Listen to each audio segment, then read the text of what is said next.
Attention, le contenu de cette vidéo peut heurter la sensibilité des plus jeunes, vous êtes prévenus. N'ayez pas peur de laisser un pouce bleu, d'activer les notifications et de vous abonner si ce n'est pas déjà fait.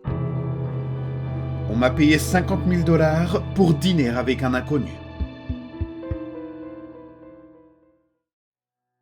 J'étais complètement fauché, au plus bas, financièrement, émotionnellement, existentiellement. Que ce soit à cause de mauvais choix dans ma jeunesse ou d'une simple malchance, la vie m'a rejeté dès la fin du lycée et m'a jeté à la rue. La drogue a suivi, la désintoxication, puis la rechute. J'ai erré, passant des canapés au refuge avant de squatter dans des maisons abandonnées. Un revenu stable, je n'en avais jamais entendu parler. Alors, quand j'ai vu l'email, j'ai failli le supprimer sans le lire. Je pensais que c'était juste un nouveau refus pour l'une de mes candidatures mal rédigées. Jusqu'à ce que l'objet attire mon attention. Un dîner avec moi pour 50 000 $. Je ne suis pas vraiment beau. Même avant que la dépendance ne détruise les quelques traits positifs que j'avais, je n'avais pas grand-chose pour moi. Mes yeux s'étaient enfoncés dans mon crâne, comme s'ils voulaient disparaître. Ma peau avait oublié ce qu'était l'hydratation. Alors cet email, ridicule.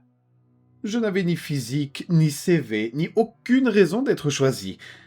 Mais je venais de quitter un refuge, et 50 000 $, c'était un rêve plus grand que tout ce que j'avais jamais osé imaginer. Alors j'ai continué à lire. Il provenait d'un domaine que je n'avais jamais vu auparavant. shepard.sekcompunctionfirm.com. Le message disait « Cher destinataire, j'espère que vous êtes en bonne santé. Je vous invite à vous joindre à moi pour un dîner. Il ne s'agit pas d'une proposition romantique. Vous serez généreusement rémunéré pour votre temps, à condition de respecter les conditions suivantes. Restez jusqu'à la fin du repas, jusqu'à ce que je règle l'addition et vous raccompagne. Vous n'aurez rien à payer vous-même, il vous faut seulement porter une tenue de soirée. Si vous ne possédez pas de costume, il vous en sera fourni un à l'entrée. Il vous ira. Tout manquement annulera toute rémunération. Pour accepter, répondez à cet email. Une heure et une date vous seront communiquées. Pour refuser, ignorez ce message. Cela semblait-il insensé ? Absolument. Mais le désespoir nous rend fous. Le genre de fou qui ne demande pas d'explication, juste une fourchette et une place. J'ai donc répondu. Bonjour Shepard, merci pour votre généreuse offre. J'accepte vos conditions et je serai présent. Puis-je poser quelques questions au sujet de cette proposition ? Encore merci. Je ne m'attendais pas à une réponse. Peut-être une arnaque pour hameçonnage.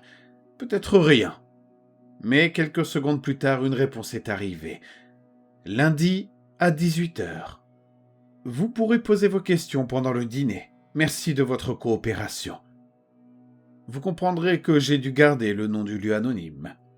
Et pour moi, c'était encore des conneries énigmatiques. C'est là que j'ai fait preuve d'un minimum de bon sens et que j'ai décidé de me renseigner sur ce type. C'était clairement son email professionnel. J'ai donc cherché le domaine sur Google. S&K Compunction Firm.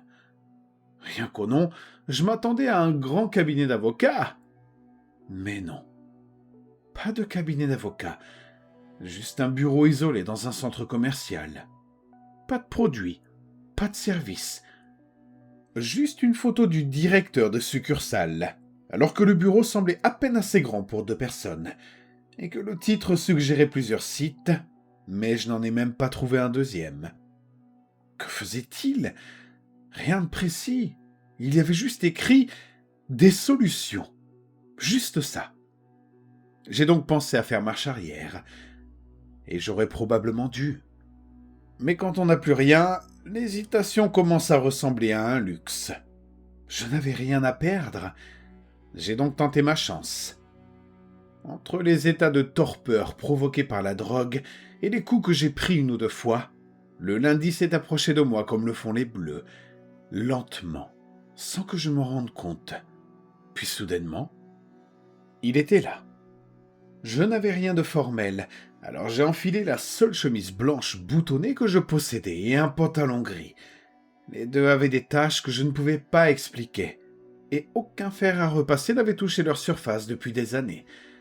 Pourtant, c'étaient les vêtements les plus chics que j'avais. Tout ça n'avait aucune importance. À la seconde où je suis entré en boitant dans le restaurant, l'hôte d'accueil, si on peut même l'appeler ainsi, m'a tendu sans un mot un costume nettoyé à sec et m'a indiqué les toilettes. J'ai compris le message. Ce costume avait l'air cher, du genre de ce qu'on trouve chez les meilleurs magasins. Il m'allait parfaitement, exactement comme le disait l'email. Trop parfaitement, en fait. Le costume s'arrêtait exactement au niveau de mes poignets. Le col reposait comme s'il connaissait déjà la forme de mon cou. Je n'avais ni le temps ni l'argent pour m'interroger. Je suis ressorti.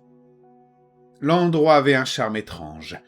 Un éclairage tamisé se répandait sur les nappes en nappes de chaleur douce.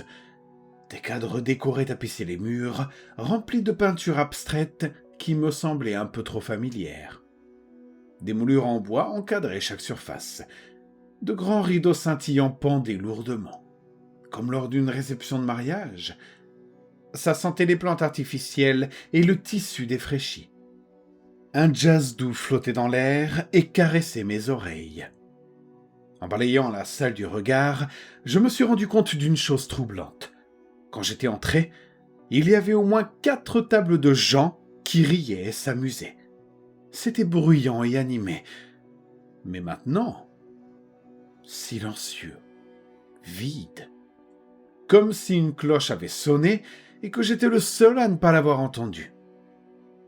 Juste quelques barman, l'hôte muet et un homme chauve en costume étrangement similaire au mien. Je savais déjà qui il était. Sa photo était la seule indication que j'avais trouvée en recherchant le domaine. C'était le directeur de la succursale. Je m'approchai de sa table, et avant que je puisse lui demander s'il m'attendait, il me fit signe de m'asseoir sur la chaise en face de lui. C'était un homme d'un âge certain, peut-être la cinquantaine, aux yeux tristes et tombants. Son nez était si fin et pointu qu'il ressemblait à un aileron de requin. Il semblait n'avoir aucune narine. Ses bas joues tremblaient légèrement, tandis qu'il parlait d'une voix douce et grave. « Merci d'être venu, jeune homme. Je suis ravi de vous voir enfin. » dit-il en tendant le bras pour me serrer la main. Je fis de mon mieux pour paraître calme et assuré, malgré mon anxiété grandissante. « Merci, monsieur. » La conversation qui s'ensuivit fut étonnamment agréable. Le repas était meilleur que presque tout ce que j'avais déjà mangé. Somptueux et étrangement nostalgique, comme s'il avait été préparé spécialement pour moi. Il m'interrogea sur mon enfance, mes conditions de travail actuelles et ma vie de famille. La plupart de ses souvenirs n'étaient pas agréables, mais ça faisait du bien d'avoir quelqu'un qui se contente d'écouter. J'en suis arrivé à un point où j'ai commencé à baisser ma garde. Il ne m'interrompait jamais. Il ne me jugeait jamais. Il se contentait d'observer. Puis il est devenu sérieux. Il m'a saisi le poignet juste au moment où je levais ma fourchette. Sa prise était glaciale, mais ferme, et son ton s'est alourdi. « Qu'est-ce que tu regretterais d'avoir fait ?»« Quoi ?» J'ai été choqué par son sérieux soudain. Il n'a pas répondu et il s'est contenté de me fixer immobile dans l'attente. Je déglutis. J'ai volé ma mère alors qu'elle était mourante. J'étais censé prendre soin d'elle et la protéger, mais j'ai dépensé son argent pour les choses qu'elle m'avait demandé d'arrêter. Une serveuse est apparue sans un bruit, déposant un petit bol en porcelaine devant moi. À l'intérieur se trouvait une seule coquille Saint-Jacques poêlée, reposant sur un filet de coulis de poivron rouge vif, dont la couleur tachait l'assiette blanche comme la honte que je portais en moi. La chair tendre de la coquille Saint-Jacques laissa place à une vague de chaleur, me rappelant que certaines blessures ne guérissent jamais complètement. Un soupçon de zeste de citron rehaussa les saveurs. Il acquiesça, sans jugement dans le regard, seulement une acceptation tranquille, puis se leva et s'excusa pour aller aux toilettes. Alors qu'il s'éloignait, je pris une inspiration et tentai de chasser ce moment de mon esprit. C'est alors que je le remarquai. Le lustre au-dessus de nous comptait une ampoule de plus, une seule. La lumière qu'il projetait se courbait légèrement sur les bords, allongeant les ombres sous nos assiettes.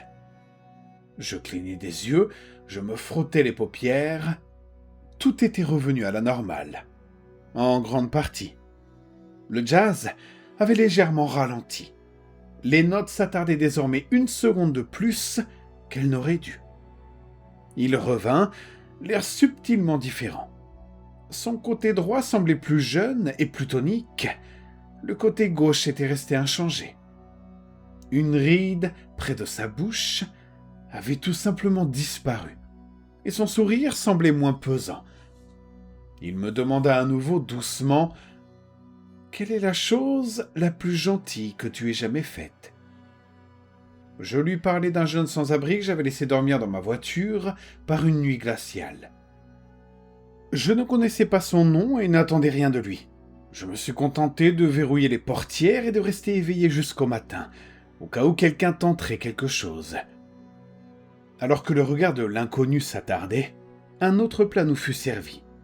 Une pomme évidée, renfermant une soupe chaude à la courge musquée, dont la douceur était tempérée par de l'huile de sauge. Le bord croquant de la pomme encadrait le bouillon velouté, faisant écho à la façon dont j'avais protégé ce garçon du froid. Chaque cuillerée ressemblait à une douce promesse de sécurité dans un monde qui en était si dépourvu. Cette fois, tandis qu'il écoutait, quelque chose dans son visage réagit. Son œil gauche semblait plus brillant, et le côté gauche s'adoucit. Il avait l'air plus jeune, d'une certaine manière. Peut-être que la lumière me jouait des tours, ou peut-être que la pièce s'était assombrie. Il posa alors une autre question. « Quel est le pire mensonge que tu aies jamais dit ?» J'hésitais. Je m'étais promis de ne jamais me remémorer ce souvenir, mais je me sentais obligé de le raconter au vieil homme. Quand un de mes proches a fait une overdose, j'aurais pu le sauver. Je l'ai vu, mais j'étais paralysé par la peur, pensant que je pourrais finir comme lui. Quand la police est arrivée, je leur ai dit qu'il était déjà mort quand je suis arrivé. Il acquiesça à nouveau, toujours sans jugement, se contentant d'écouter. Je ne sais pas comment, mais tandis que je parlais, un nouveau plat apparut. Une boulette vapeur translucide trônait seule. Sa peau était presque trop délicate pour être touchée. À l'instant où je la perçais, un bouillon fumant au piment jaillit, me brûlant la langue de la même façon que mes mensonges. La fine enveloppe se dissipa dans le néant, ne laissant que la brûlure d'un secret que je croyais avoir enterré à jamais. Puis il se leva et s'éloigna, plus lentement cette fois. Sa chaise grinça légèrement lorsqu'il se leva, et le sol sous celle-ci se courba vers l'extérieur d'une manière qui n'avait aucun sens physique. Pendant que j'attendais, je vis le papier peint derrière le bar commencer à former de légères bulles, comme si une chaleur le pressait de l'intérieur.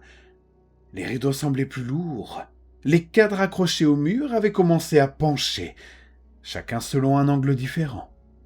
Pas beaucoup, mais suffisamment pour le remarquer. Suffisamment pour se poser des questions. Les serveurs ne changeaient pas les assiettes. Les verres se remplissaient d'eux-mêmes, et je commençais à remarquer quelque chose d'horrible. Oui. Tout le monde dans la salle avait son visage. Pas exactement le même, mais similaire, comme une famille de clones se dégradant à chaque répétition. Le barman clignait des yeux d'un œil exorbité, et le sourire de l'hôtesse s'affaiblissait comme de la cire fondante. Quand il revint, la déformation s'était accentuée. Sa mâchoire était asymétrique, un côté ratatiné, l'autre tendu comme du fil barbelé. Le contraste de son visage était désormais plus que physique. Il dégageait quelque chose de plus profond, comme les deux moitiés d'une personnalité qui ne parvenait pas à s'accorder. Il s'assit, les yeux scrutant mon visage comme pour jauger le poids de mon silence. Je ne savais pas s'il évaluait mon âme ou s'il admirait simplement la façon dont la panique s'installait dans les recoins de ma posture. Sa voix résonna doucement, presque avec révérence. « Quel souvenir te manque le plus ?» Il me fallut un moment, non pas parce que je ne savais pas, mais parce que j'avais peur d'admettre à quel point la vérité était devenue fragile. Avant, je nageais dans le lac Michigan chaque été, dis-je lentement. Avec des amis, on se jetait du quai en hurlant à propos de monstres marins et de sandwichs froids. C'était stupide, mais je me sentais en sécurité, comme si je ne devais rien à personne. L'œil valide de Shepard s'est mis à briller. Une larme s'est formée et a coulé sur le côté plus clair de son visage. Elle s'est attardée sur son menton avant de disparaître dans les plis.